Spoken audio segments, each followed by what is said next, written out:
जनता को मैं दीपावली और छठ को मैं उनको शुभकामना देता हूं। और क्षेत्र में अभी कार्य तो पिछले बार मैं अभी 2021 में मैं मुखिया चुने गए हैं जनता द्वारा। अभी हम लोग को कार्य मुख्य रूप से प्रधानमंत्री आवास योजना पे चल रहा है।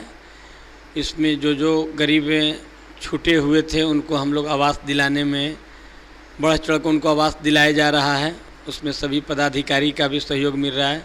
हम लोग उनको लाभ देने के लिए लगे हुए हैं।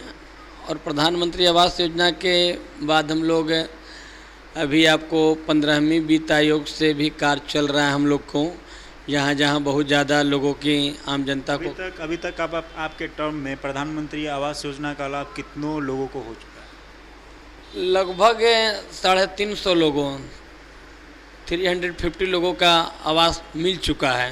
टोटल सैंक्शन हो गया? हाँ जी हाँ, इतना लोगों का आवास मैंने अकाउंट में क्रेडिट हो चुका है। और आवास पर कार्य फिर इसके बाद इतना सैंक्शन हो जाने के बाद फिर आगे की रजिस्ट्रेशन की भी तैयारी की जा रही है। अभी हमारे पास आपको आवास योजना में जितने सारे एससी और एसटी जाति के लोग हैं उनको लगभग 90% लोगों की लाभ मिल गया है। कुछ लोग मेरे पंचायत में एससी एसटी बच गए हैं, जिस सूची में नाम था उनका कुछ कारण बना है कि उनको जॉब कार्ड में प्रॉब्लम बन गया है। जॉब कार्ड गलत एंट्री हो जाने के कारण उनको अभी फ़िलहाल आवास उनको नहीं मिल पा रहा है। बट लेकिन हम लोग अभी पूरे पदाधिकारी के साथ लगे हुए हैं उसका भी समस्या समाधान के लिए।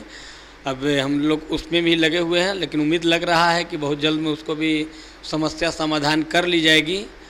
और नए स्तर से फिर रजिस्ट्रेशन के भी कार्य टारगेट हम लोग को मिल रहा है। हम लोग रजिस्ट्रेशन करके आगे भी लोगों की लाभ देने की काम करेंगे।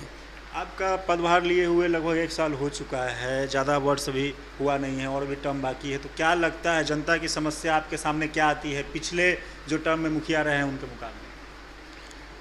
जनता की समस्या तो पिछले मुखिया थे वहाँ पर सबसे ज़्यादा मेरे पंचायत में समस्या था प्रधानमंत्री आवास योजना में। उनसे बहुत बड़ा समझिए कि एक कर रहे थे, लोगों की परेशान कर रहे थे आवास देने में। उनको समय से पेमेंट भी नहीं हो पा रहा था। आपका मेरे पंचायत के जो पूर्व मुखिया रहे हैं उनके द्वारा अभी कम से कम उनका रीजन के 50 से 60 आवास पेंडिंग है। और इसके बाद लेबर पेमेंट लगभग 100 से 150 लाभुक को लेबर पेमेंट हो नहीं पाया और अभी वो बिल्कुल क्लोज हो चुका है। अभी बिल्कुल वो कंप्लीट मार देने के वजह से वो लाभ से भी वंचित बेचारा रह गया है, क्योंकि अब उसको मैंने संभव नहीं है कि उसको पेमेंट मिल पाएगा। इसलिए पुराने वाले मुखिया जी के द्वारा बहुत सारे अनियमता बरतने के कारण लोग को लाभ में काफ़ी कष्ट की सामना करना पड़ा है। 7 निश्चय योजना मुख्यमंत्री जी का एक सपना रहा है, उसमें आपका पंचायत कितना साकार रहा, उस पर कितना अव्वल रहा?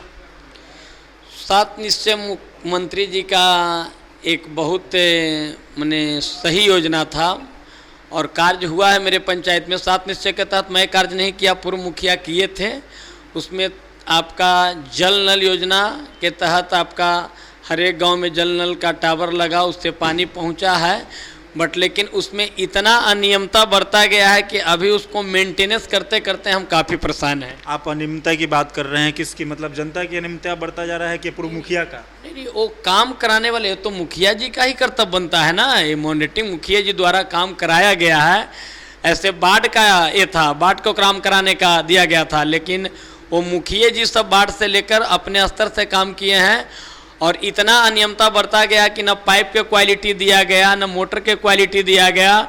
2 जगह मैं मोटर बदलने का काम किया, मात्र 2 वर्ष पहले ही लगा है मोटर, उसका मैं मोटर बदला। और हर एक वार्ड मेरा 12 वार्ड में इतना नियमता है कि उसको हम वर्णन भी नहीं कर सकते हूँ। डेली हम मेंटेनेंस से उसको करवा रहे हैं, प्रतिदिन मेंटेनेंस। इसलिए मैं कहना चाहूँगा कि उसमें बहुत बड़ा घोर अनियमता है। आपने वरीय अधिकारी को इसकी लिखित शिकायत दी है कभी? नहीं, इसको वरीय पदाधिकारी में हम आपको बीपीआरओ सर, डीपीआरओ सर, प्रखंड विकास पदाधिकारी को मैं देने का काम किए हैं, दिए हैं लेटर। कुछ आश्वासन मिलता है? आश्वासन मिला है कि उसको अवश्य देखिए तरीका से उसको मेंटेनेंस करवाइए। हम लोग भी आगे पदाधिकारी को दिए हैं। मुखिया के पूर्व मुखिया के ऊपर किसी तरह का जांच अभी तक नहीं, अभी तक तो ऐसा उनके ऊपर कोई जांच का नहीं आया है। और हम लोग एक आपका अभी फिलहाल वार्ड नंबर 1 में जल नल कार्य कराने के लिए हम लोग लगे हैं। उसमें कार्य भी आपका दीपावली तक के मैंने स्टार्ट हो जाना चाहिए। उसमें बहुत हम लोग मापदंड के आधार पर हम लोग काम कर रहे हैं। मैं जब काम करूंगा तो आप लोग को जितने लोग आप लोग आए हैं, जितने लोग आप यहाँ पहुँचे हैं, उसको एक बार हम आप लोग को वहाँ बुलाने का काम करेंगे और मेरा काम का आप लोग मापदंड देखें कि किस प्रकार का मेरा काम हो रहा है। एक मेरा काम मिला है कराने के लिए 7 निश्चय के तहत वार्ड नंबर 1 का, उसमें आप लोग को मैं आमंत्रित करूँगा। 7 निश्चय में एक नली गली भी एक योजना है, उस पर क्या काम हुआ आपके पंचायत में? अभी मेरे रीजन में नहीं हुआ। पूर्व में मुखिया जी के सौजन से कुछ काम हुआ था। लगता है कि हमारे समझ से 10 योजना पे काम हुआ है। वो सब ईंट सोलिंग करवाए थे और नाला बनाए थे। ये सब काम 7 निश्चय के तहत उन्हीं के द्वारा हुआ। मेरे स्तर से भी नहीं हुआ। 15वीं और मेरा 6वीं योजना चल रहा है।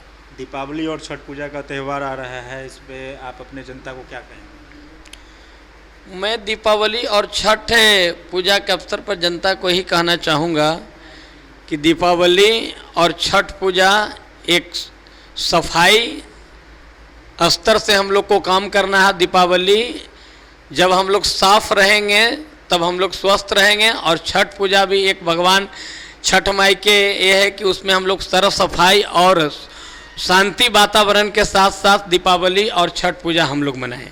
तो ये थे मोड़ियामा पंचायत के मुखिया रंजन कुमार जी, जिनका साफ तौर पर कहना है कि पूर्व मुखिया की जो लापरवाही है वो हमको झेलनी पड़ रही है। जो नल जल योजना, जो मुख्यमंत्री का 7 निश्चय योजना का एक अहम योजना रहा है, उसमें नियमितता बहुत ज़्यादा बढ़ती जा रही है। सहयोगी नीरज के साथ मैं राहुल कुमार, लाइव बिहार न्यूज़।